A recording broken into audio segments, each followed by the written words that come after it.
সুপ্রিয় দর্শক, সবাইকে স্বাগত। আজকের বিষয় বৈষম্য বিরোধী ছাত্র জনতার আন্দোলন পরবর্তী মামলা বাণিজ্যে সক্রিয় কারা।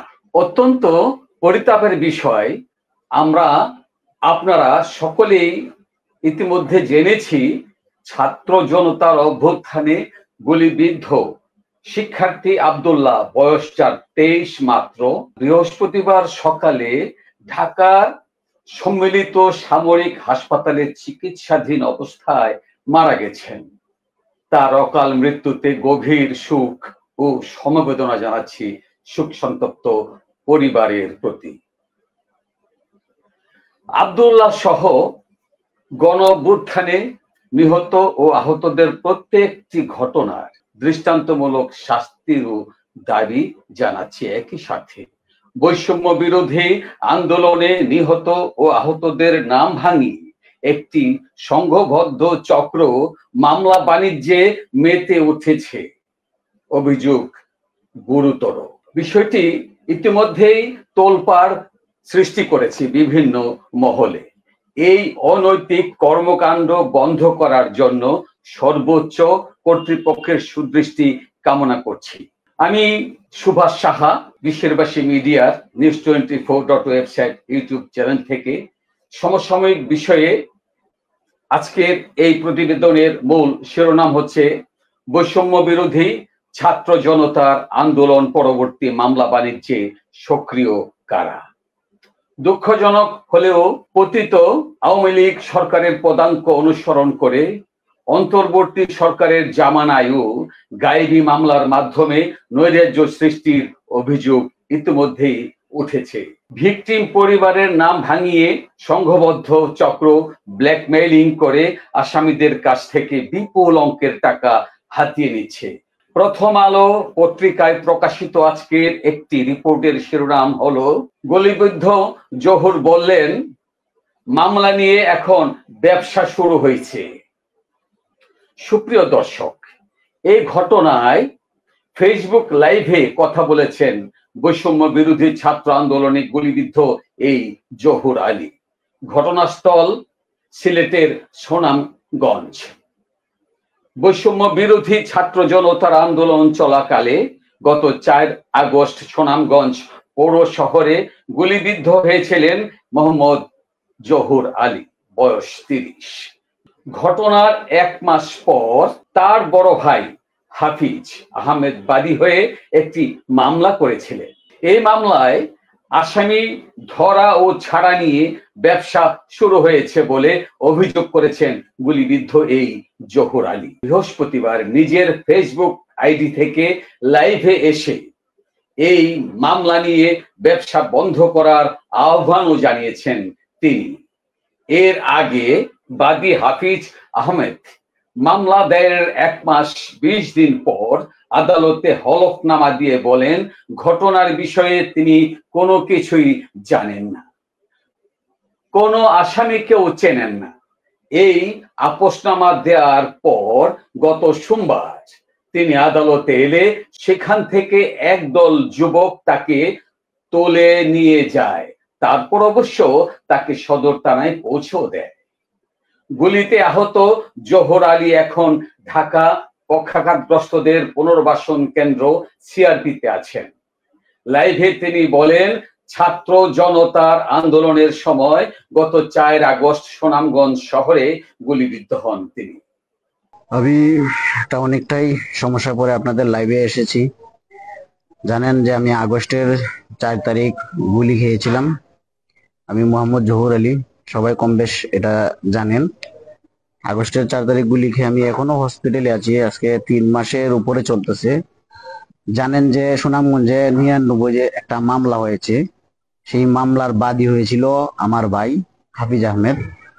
কিন্তু এই মামলাটা দেওয়া হয়েছে, বলা হয়েছে যে মাসুম আলম নামে একজন সাংবাদিক ছিল, উনি বলেছে যে এটা পুলিশের নামে মামলা হয়েছে। পুলিশে আমার যে খালেদ, ওসি খালেদ আর রাজন, আরো আছে কয়েকজন পুলিশ, তার সহযোগী, ওনারা বলেছে যে ওনার নামে মামলা হবে। মামলাটা পুলিশের নামে না দিয়ে সারা সুনামগঞ্জের যতজন আছে সবার নামে মামলা দিয়ে দিয়েছে। কিন্তু মামলাটা দিয়েছে মনে করেন প্রায় গুলি খাওয়ার 1 মাস হয়ে গেছে, তখন মামলাটা হয়েছে। এর আগে কেউই এই মামলাতে যায় নাই, কেউই যায় নাই, কোনো দলই মামলাতে যায় নাই। মামলাটা আমাদের নামে দিয়েছে 99 জনকে আসামি করে। কিন্তু 99 জন আসামি, 99 জন তো আমার শত্রু ছিল না। আমার কথা হলো গিয়ে এটা, আমাকে পুলিশে গুলি করেছে, পুলিশের নামে মামলা হোক, আমি সেটা চেয়েছি। কিন্তু পুলিশের নামে মামলা দিয়েছে ঠিক আছে, কিন্তু 99 জন যে মামলা দিয়ে ওটা একটা বিজনেস শুরু করে দিয়েছে। বিজনেসটা শুরু করেছে, এখন সবাই জানে যে আমি নাকি এই, আমি আমার আমার আমার ছাত্র ভাইয়েরাও আছে, যেরকম এই যে উসমান গনি, বাইজিৎ ভাই বলতেছে ওনারা নাকি কন্টাক্ট করে এই জেলের ভিতরে ঢুকায়, কিন্তু আমাদের অনুমতি ছাড়া 99 জন বাদেও আরো 200 জনকে অজ্ঞাত মামলা দেওয়া হয়েছে, তাদেরকে আমাদের অনুমতি ছাড়া। আমি এখনো হসপিটালে, আমি হসপিটালেতে এখনো গড়াগড়ি করতেছি। ওনারা আমার অনুমতি ছাড়া ইচ্ছা মতন যারে মন চায় তারে ধরে ধরে জেলের ভিতরে ঢুকাইয়া নাম কার আমাদের, আমরা মামলা দিয়েছি। কিন্তু ওনারা আবার কন্টাক্টও করে, ওদের সাথে কন্টাক্ট করে 6 লাখ টাকা, আমি সবই আমার কানে শুনছি, 6 লাখ টাকা কন্টাক্ট করে যে ওনাদেরকে আবার জেল থেকে বের করে দিবে। কিন্তু নাম আসে আমাদের, আমরা নাকি ওই টাকা আমরা খাচ্ছি। কিন্তু ওরকম কোন ঘটনা এখন পর্যন্ত, মামলা দেওয়ার সময় মাসুম হেলালে আমাদের কাছে বলছে চিকিৎসার জন্য 30,000 টাকা জানি কে জানি তাকে দিয়েছে, এই টাকাটা ছাড়া আর কোনো টাকা আমাদের কাছে আসে নাই। যারে খুশি তারে ধইরা আমাদের অনুমতি ছাড়া যারে মন চায় তারে মামলা দিয়ে ঢুকায় দেয়। সুনামগঞ্জের সব শত্রু কি আমাদেরই? আমাদেরকে ইচ্ছা মতন যে যেমনি করতেছে ইউজ করতেছে, বলতেছে আমরা নাকি টাকা খাচ্ছি, কিন্তু আমরা এরকম কোনো টাকাও খাচ্ছি না, কোনো কিছু পাচ্ছি না। হসপিটালের মাধ্যমে এখনো পর্যন্ত ঘুরে করতেছি।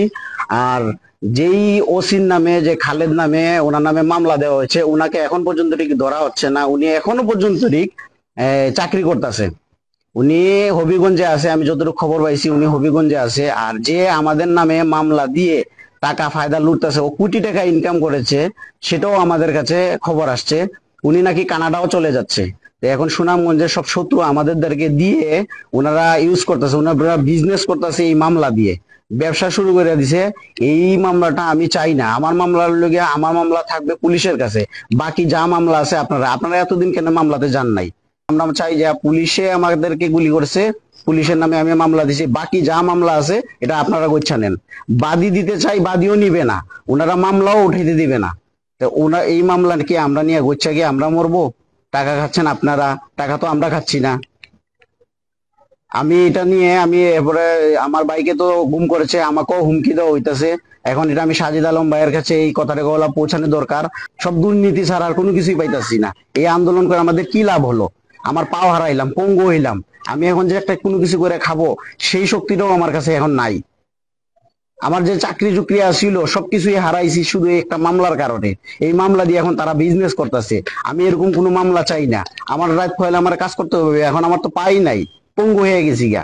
আমার এখান দিকে ঘর ভাড়া আছে, মাস পড়লে আমার এত টাকা আমি কোত্থেকে পাবো? আমি তো কোনো দিক থেকে কোনো কিছু মিলাইতে পারতাছি না। মামলাটা নিয়ে তারা বিজনেস করতেছে, টাকা আমার কাছে রেকর্ডও আছে। তারা যে মাসুম এলালে কার কাছ থেকে 6 লাখ টাকা, 2 লাখ টাকা, 10 লাখ টাকা এরকম যে আদায় করছে, তার শুধু হে একা না, তার সাথে আরো গ্যাং আছে। তার নাম আমি জানি না, কিন্তু সে আরো গ্যাং সৃষ্টি কইরা সবার কাছ থেকে টাকা ফায়দা লুটা নাম হইতাছে আমার, যে আমি নাকি এরকম টাকা ইনকাম কইরা আমি বাজারে ঢুকতে পারছি না। মানুষ কয় আমি বড় লোকে গেছি মামলা দিয়া, আমার কাছে 50 লাখ 60 লাখ আছে। এখন পর্যন্ত আমার অ্যাকাউন্টে 10 টাকা নাই। একমাত্র যে মুগ্ধ ভাই স্নিগ্ধ আমাকে 1 লাখ টাকা দিয়েছিল, ওই অ্যাকাউন্টে এই টাকাটাই আছে, আর কোনো টাকাই আমার কাছে আসে নাই। এবার আসি অতি সম্প্রতি সর্বশেষ আরেকটি ঘটনার নথিপত্র তথ্য আমার কাছে পৌঁছেছে, আমার হস্তগত হয়েছে। এটি দেখা যায় নারায়ণগঞ্জের সিদ্ধিরগঞ্জ থানায় দায়ের করা আরেকটি মামলা। এই মামলায় সাবেক প্রধানমন্ত্রী শেখ হাসিনা সহ মোট আসামি 107 জন। এ হত্যা মামলায়ও উদ্দেশ্যমূলকভাবে অনেক নির্দোষ লোকদের অন্তর্ভুক্ত করা হয়েছে বলে ভুক্তভোগীরা জানান। মামলাকে পুঁজি করে চিহ্নিত কিছু লোক লাভবান হতে তৎপরতা চালাচ্ছেন, এমন কানাঘোষা চলছে ব্রাহ্মণবাড়িয়া জেলার নবীনগরের আনাচে কানাচে।